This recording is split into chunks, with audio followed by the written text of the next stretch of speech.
આટલા બધા ટાઈમથી મેં જ પહેલી વાર સાંભળ્યું છે કે રોબોટ કોઈની સર્જરી કરશે. જેમ કે હું યુટ્યુબ અને એમાં તો જોયું જ હતું સોશિયલ મીડિયા પર, બટ પહેલી વાર મારી મમ્મી સાથે એક્સપિરિયન્સ થશે એ તો મને ખ્યાલ જ નહોતો. તો પછી એમને મને વિડીયો બતાવ્યો કે આજે મેં તમારું ઓપરેશન કરી રહ્યું છું દિલ્હીમાં બેઠો બેઠો રોબોટ દ્વારા. 9th ઓગસ્ટ 2026 એક હિસ્ટોરિકલ લેન્ડમાર્ક છે ગુજરાતના મેડિકલ માટે. શેલ્બી હોસ્પિટલ ખાતે આપણે 3 સક્સેસફુલ ટેલિરોબોટિક બેરિયાટિક સર્જરી વી પરફોર્મ.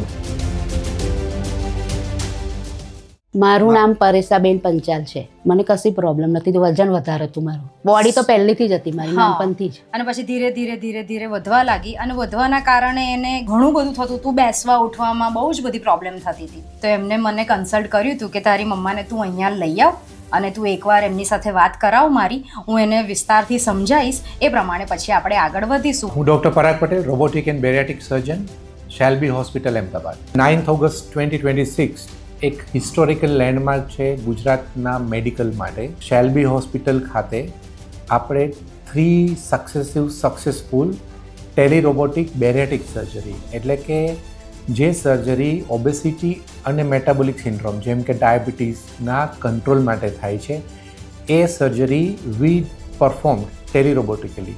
મીન્સ હું શેલ્બી હોસ્પિટલમાં પેશન્ટ્સ હતા અને હું દિલ્હીમાં ગુરુગ્રામમાં SSI ઇનોવેશનની ઓફિસમાંથી મેં આ સર્જરી પરફોર્મ કરી છે. All the patients are safe અને the outcome is very successful. આટલા બધા ટાઈમથી મેં જ પહેલી વાર સાંભળ્યું છે કે રોબોટ કોઈની સર્જરી કરશે. જેમ કે હું યુટ્યુબ અને એમાં તો જોયું જ હતું સોશિયલ મીડિયા પર, બટ પહેલી વાર મારી મમ્મી સાથે એક્સપિરિયન્સ થશે એ તો મને ખ્યાલ જ નહોતો. મારા ઓપરેશનમાં કમ ના બધા સ્ટાફમાં તો તમે જ મને એકલા નહોતા દેખાતા.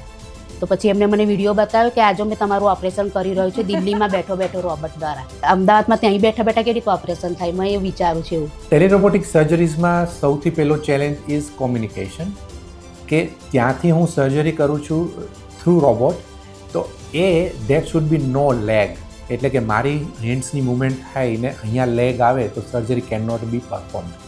સો દેર વોઝ 0 લેગ. સેકન્ડ, કે સપોઝિંગલી કોઈ કારણસર, ટેકનિકલ કારણ કે બીજા કોઈ કારણસર, ઇફ ત્યાંથી જો હું રોબોટિક સર્જરી પરફોર્મ ના કરી શકું તો મારી પાસે ટીમ પ્રિપેર્ડ જોઈએ કે જે અહીંયા એ વસ્તુ ફિનિશ કરી શકે. સો પેશન્ટ્સની સેફ્ટી પણ મેન્ટેન થાય અને પેશન્ટ્સના સર્જરી પણ પૂરી થઈ શકે.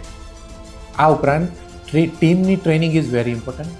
બીજું કે ટેકનિકલ આસ્પેક્ટ, કે જેના અંદર અમારું કોમ્યુનિકેશન, કે લાઈક આજે હું જે સર્જરી કરું છું એના સાથે મારી જે આસિસ્ટન્ટ ટીમ છે એ લોકોનું કોમ્યુનિકેશન પણ બહુ ઇમ્પોર્ટન્ટ છે. બધા એમનો સ્ટાફ બધા સરસ છે, ડૉક્ટર બહુ સરસ છે. એવું જેવી ઊભી કરીને તો મેં જાતે બાથરૂમ લગીને જાતે ચાલીને ગઈ છે. હા, ખાલી તરત એમને એવું કીધું પડખું ફરો, ઊભા થાવ, ચાલો, કોઈ જ પ્રકારની કોઈ જ પ્રોબ્લેમ તમને થાય પછી નહીં. અત્યારે મેં અહીંયા 4 રાઉન્ડ માર્યા, મારે જાતે જ અહીંથી મારું છું. એની જાતે સર્જરી પછી આઈસીયુમાંથી બહાર આવી છે મારી મમ્મી, બેઠી છે અને પછી મેં એને પૂછ્યું હતું કે મમ્મા તું કેવી રીતે વોક કર્યું? તો કે મેં મારી જાતે જ વોક કર્યું, કોઈ નહોતું આજુબાજુ. હા, સ્ટાફ ઊભા રહ્યા હતા, પણ એમને મેં કીધું હતું કે ના મારા જાતે જ ચાલુ છું, ને ચાલીને વોક કરીને આરામથી આવીને બેડ પર સૂઈ ગઈ. સર્જરીને 24 કલાક પણ નહીં થયા. અત્યારે હાજે તો મને ડિસ્ચાર્જ આપી દેશે, રજા આપી દેશે. બહુ જ વ્યવસ્થિત રીતે ઓપરેશન સક્સેસ થયું છે. પાતળી થઈ જઈશ ને તો ચોટીલા માતા, અમારા કુળદેવી છે, માતાજીના પગથિયા ચડીને દર્શન કરવા જઈશ. આ ટેલિરોબોટિક સર્જરી છે એ બેઝ છે.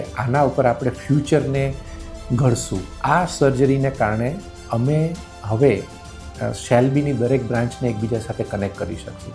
તો જેને કારણે શેલ્બીના કન્સલ્ટન્ટ સર્જન્સ છે એ લોકોને ટ્રાવેલ કરવાની જરૂર નથી, અને જે પેશન્ટ્સ છે એ લોકોને સપોઝિંગલી ટ્રાવેલ કરવાની નથી ઈચ્છા અથવા કરી શકે એમ નથી, તો આપણે એને ટેલિરોબોટિકલી આ જ ડૉક્ટરનું જે એક્સપર્ટીઝ છે એને ત્યાં આપણે પહોંચાડી શકીએ છીએ. જેને કારણે રૂરલ એરિયામાં કે જે જગ્યાએ આ પ્રકારની ફેસિલિટીઝ અવેલેબલ છે એ કોમ્યુનિકેટ કરી અને પેશન્ટ્સની સર્વિસીસ આપણે કરી શકીએ.